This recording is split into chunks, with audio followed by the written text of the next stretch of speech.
309 ശത്രുക്കളെ വീഴ്ത്തിയ ലോകത്തിലെ ഏറ്റവും ഭീകര വനിതാ സ്നൈപ്പർ ആരാണെന്നറിയാവോ? ലുഡ്മില പൗലിചെങ്കോ അഥവാ ലേഡി ഡെത്ത്. 1916 യുക്രൈനിലെ കീവ് നഗരത്തിൽ ജനിച്ച ഒരു പെൺകുട്ടി. പഠനത്തിൽ ശ്രദ്ധയുള്ള വിദ്യാർത്ഥി, ചരിത്രത്തിൽ ആഴമായ താല്പര്യം. പക്ഷേ അവളുടെ ഉള്ളിൽ ഒരു തീയുണ്ടായിരുന്നു, ഷൂട്ടിംഗ്. അവളൊരു ഷൂട്ടിംഗ് ക്ലബ്ബിൽ ചേർന്നു. മറ്റുള്ളവർക്ക് ഇതൊരു ഹോബിയായിരുന്നു, പക്ഷെ അവൾക്ക് അതൊരു കലയായിരുന്നു. അക്കാലത്ത് സ്ത്രീകൾ ഇങ്ങനെ ആയുധം കൈകാര്യം ചെയ്യുന്നത് അപൂർവം. പക്ഷേ ലുഡ്മില വ്യത്യസ്തയായിരുന്നു.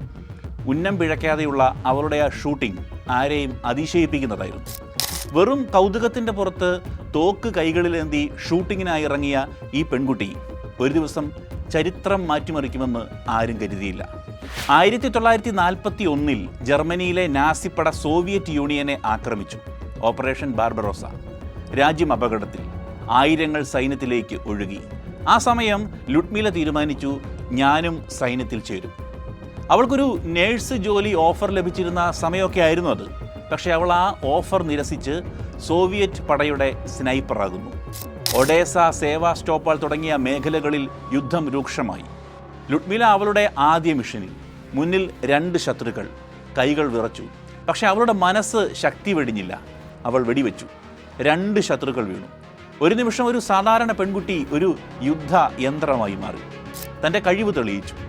ആദ്യ ദിവസം തന്നെ അവളുടെ മൂർച്ചയേറിയ ഉന്നത്തിനും നിശ്ചയദാർഢ്യത്തിനും മുമ്പിൽ ശത്രുക്കൾ ഒന്നായി പിടഞ്ഞു വീണുകൊണ്ടിരുന്നു. ഔദ്യോഗികമായ കണക്ക് പ്രകാരം 309 ശത്രുക്കളെ അവൾ വധിച്ചു. അതിൽ 36 പേരും ശത്രുപക്ഷത്തെ സ്നൈപ്പർമാരായിരുന്നു എന്നുള്ളതാണ് ഏറ്റവും വ്യത്യസ്തമായ കാര്യം.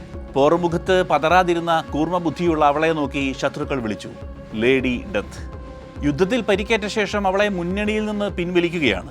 ഏറെ താമസിക്കാതെ യുദ്ധം അവസാനിച്ചു. യുദ്ധത്തിന് ശേഷം അവൾ ഒരു ചരിത്രകാരിയായി മാറി. 1974 അവൾ ലോകത്തോട് വിട പറയുമ്പോൾ അവളുടെ പേര് ഇതിനോടകം തന്നെ ചരിത്രത്തിൽ എഴുതപ്പെട്ട് കഴിഞ്ഞിരുന്നു. ലുഡ്മില പൗലിചെങ്കോ അഥവാ ലേഡി ഡെത്ത്.